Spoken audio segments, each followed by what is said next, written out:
みんなが僕の目は見ることができないって。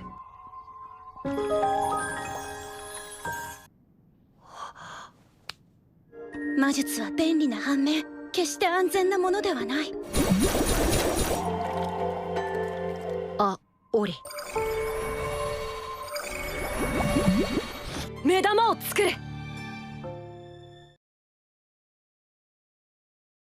Scene dibuka dari satu keluarga yang merupakan keluarga bangsawan. Anak bungsu mereka yang bernama Kunon pun bertanya, apa artinya bisa melihat? Karena mohon maaf, Kunon terlahir dengan kekurangan yaitu tak bisa melihat. Namun, kekurangan Kunon itu dianggap luka pahlawan yang ditinggalkan oleh ksatria suci Huglia. Hal itu justru dianggap istimewa dan menjadi kebanggaan di dunia tersebut. みんなが僕の目は見ることができないって。家の傷跡とはいえ、おかわいそうに。Kunon lalu dituntun oleh pelayan pribadinya untuk belajar sihir di ruangan lain. Guru sihirnya adalah seorang wanita bernama Zeni yang akan mengajari Kunon. Meskipun Kunon tak bisa melihat, namun sang ayah ingin Kunon belajar sihir. Kunon lalu diajari sihir dasar dan berhasil menghasilkan air dengan sihirnya. Zeni pun memberitahu, kalau air yang dihasilkan Kunon sebesar bola mata. Mendengar itu, Kunon justru menemukan jawaban untuk kekurangannya. Yang dimana, Kunon akan berusaha membuat bola matanya sendiri dengan sihir. Medama.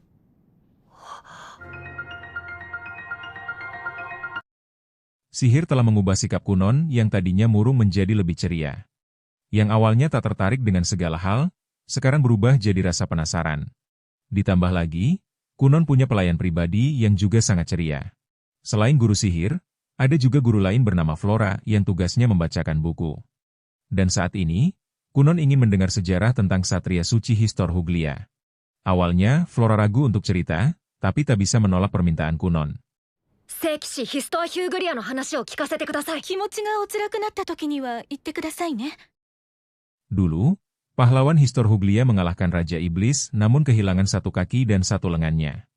Dan sejak perang itu, sesekali keturunan Histor terlahir dengan kekurangan. Orang-orang pun menyebut anak-anak seperti itu adalah reinkarnasi sang pahlawan. Namun, Kunon merasa dirinya adalah dirinya sendiri, dan ini adalah kekuatan sihirnya sendiri. Dan dengan sihirnya sendiri, Kunon akan menciptakan bola mata. Bahkan, saat tak ada pelajaran sihir pun, Kunon selalu berlatih sihir sendirian. Namun, sihir menguras banyak stamina yang membuat Kunon langsung tepar. Ori. 2つ. Setelah tersadar, Kunon memberitahu pelayannya kalau dia butuh stamina lebih. Selain itu, Kunon ingin menguatkan otot-ototnya, tapi tak mungkin jika berlari. Pelayan yang bernama Iko ini pun menyarankan agar Kunon berlatih pedang. Dan tanpa pikir panjang, Kunon pun langsung setuju untuk latihan pedang. Singkat cerita, Kunon lalu dilatih teknik dasar berpedang oleh seorang master. Namun di saat bersamaan, Zeni pun datang untuk melatih kemampuan sihir. Setelah berlatih pedang, Kunon langsung berlatih sihir tanpa beristirahat. Zeni pun meminta Kunon membaca mantra yang sebelumnya diajarkan. Dan yang mengejutkan, Kunon bisa menghasilkan banyak gelombang air. Yang padahal, Zeni baru mengajarinya sedikit dan baru sekali pertemuan. Oh, もう次のお時間ですか。この子、ずいぶん変わった。Scene lalu berpindah ke seorang putri bernama Mirika, dari keluarga kerajaan. Pelayannya pun meminta Mirika bersiap untuk mengunjungi tunangannya. Karena ternyata, Mirika dan Kunon sudah dijodohkan oleh keluarga mereka. Di mana sebelumnya, pertemuan mereka membuat Mirika malas ketemu Kunon. Gimana gak males, Kunon yang dulu terlihat suram dan tak ada semangatnya. Mirika pun menyadari, kalau perjodohan ini didasari atas kepentingan politik. Kerajaan menganggap Kunon orang penting yang terlahir dengan luka pahlawan. Dan mau tak mau, Mirika diharuskan untuk menerima perjodohan ini. 納得しているけれど、あんな暗い顔を一生そばで見続けていく。 Ketika sampai, Mirika pun dibuat terkejut dengan perubahan sikap Kunon. Kunon menyambut Mirika dengan ceria, tak ada lagi muka muram dan suram. Kunon pun langsung pamer kemampuan dan membuat pelangi dengan sihirnya. Bahkan, Kunon mengakui secara langsung telah jatuh cinta dengan sihir. Kunon pun lalu mengajak Mirika untuk mendengarkan cerita-cerita seru. Sore harinya, Mirika pulang dengan rasa senang setelah pertemuan tersebut. 僕の方から手を差し出すなんて初めてだ。 Shin lalu berpindah ke Jenny yang bingung memikirkan pelajaran besok buat Kunon. Kunon sudah menyempurnakan sihir dasar yang Jenny sendiri pun tak bisa.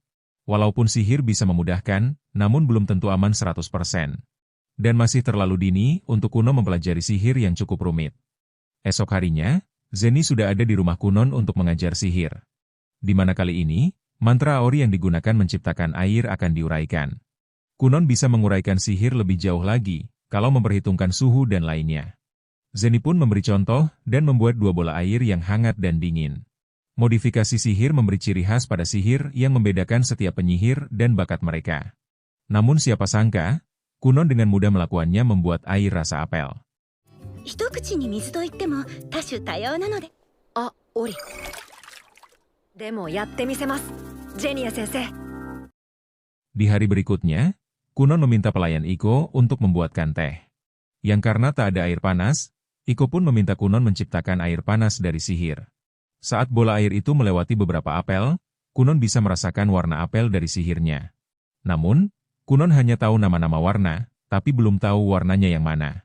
Iko lalu melaporkannya ke ayah Kunon kalau Kunon sudah bisa mengenali warna. Tak hanya itu, Kunon pun sudah bisa menelurusi tinta untuk mengenali warnanya. Hal itu membuat sang ayah terkejut sekaligus kagum pada Kunon. Dan rupanya selama ini, Kunon tinggal terpisah dengan keluarganya. Semua itu atas permintaan Kunon sendiri yang tak mau merepotkan orang lain. クノンが。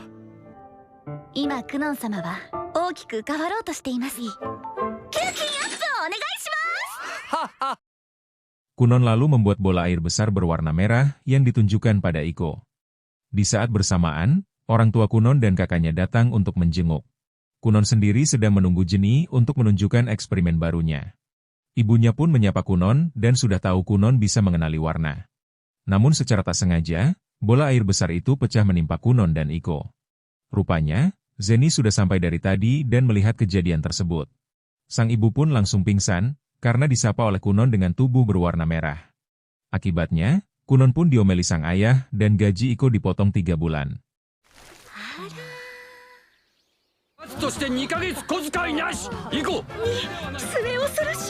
Malam harinya, sang ayah pun memanggil si kakak yang bernama Isio. Yang dimana, sang ayah berencana mengirim Kunon ke sekolah para bangsawan. Oleh karena itu, Isio pun diminta untuk menjaga Kunon di sekolah nanti. Karena selama ini, Kunon tak pernah keluar rumah dan takut dengan orang asing. Shin pun lalu berpindah ke Kunon yang sedang belajar dengan guru Flora. Flora pun mengakui, kalau sikap ceria jauh lebih cocok untuk Kunon. Namun terkadang, Kunon suka bercanda agak random dan justru sangat garing. 本当に良かったのかしら。これは美しい先生にふさわしい。 Singkat cerita, Kunon kemudian dipanggil oleh sang ayah untuk bicara. Yang dimana, Isio masih merasa takut jikalau nanti dia tak bisa menjaga Kunon. Karena dulu, Isio teledor menjaga Kunon yang membuat Kunon sampai terjatuh. Namun sekarang, Kunon bisa merasakan apa yang ada di sekelilingnya dengan baik. Kedatangan Kunon itu pun sudah ditunggu oleh ayah dan sang ibu. Menurut laporan Flora, Kunon sudah menuntaskan materi yang diajarkan di sekolah bangsawan. Sang ayah pun menyarankan agar Kunon bersekolah di sekolah anak bangsawan. Kunon malah membahas hal lain sehingga sempat debat dengan sang ayah. 大事な話がある。お小遣いの使い道をですか。今度やったら小遣い6ヶ月なしだ。 Awalnya Kunon menolak untuk sekolah karena ada sesuatu yang lebih penting. Sang ayah pun meminta Kunon agar memikirkan tentang Mirika. Mirika mungkin akan dipandang buruk karena menikah dengan orang yang tak sekolah. Setelah mendengar itu, Kunon pun akhirnya setuju untuk pergi sekolah. Lagi pula, Kunon hanya perlu mengikuti ujian tingkat dan bersekolah 5 hari saja. Dan jika berhasil lulus, Kunon akan mendapatkan sertifikat resmi. Semua ini berkat bantuan Raja Huglia yang merupakan ayahnya Mirika. わかりました。行きます。試験は5回だから5回だけ学校へ行きなさい。大丈夫です。俺がついてますから。 Esok paginya, Kunon dan Isio pun sudah siap untuk berangkat ke sekolah. Sang ibu pun sampai terharu, karena untuk pertama kalinya Kunon akan sekolah. Penampilan Kunon terlihat cukup mencolok dan beda dari yang lain. Sebelum berangkat, Kunon melapisi ban kereta dengan sihir air agar tak ada guncangan. Mereka pun kemudian berangkat menuju sekolah anak bangsawan. Perjalanan mereka pun terbilang sangat lancar tanpa ada gangguan sedikit pun. Setibanya di sekolah, mereka langsung dihampiri oleh Putri Mirika. Meski ini hari pertama, Kunon sudah siap untuk bertemu dengan banyak orang. おはようございます殿下。昔の僕だったら尻込みしたんだろうな。Kunon lalu disambut oleh seorang guru dan berpisah dengan Isio dan Mirika. Namun, kakaknya Mirika yang bernama Lail ini pun justru tak menyukai Kunon. Ditambah lagi, Kunon dianggap istimewa sebagai bekas luka pahlawan. Kunon lalu mengikuti ujian tingkat yang dilaksanakan di satu ruangan khusus. Ujian ini akan berlangsung 5 hari dan lebih singkat dari ujian biasanya. Dan entahlah, Kunon malah ngoceh sendiri tentang nepotisme sambil ujian. Hasilnya, nilai ujian Kunon sangat luar biasa dan mendapat nilai sempurna.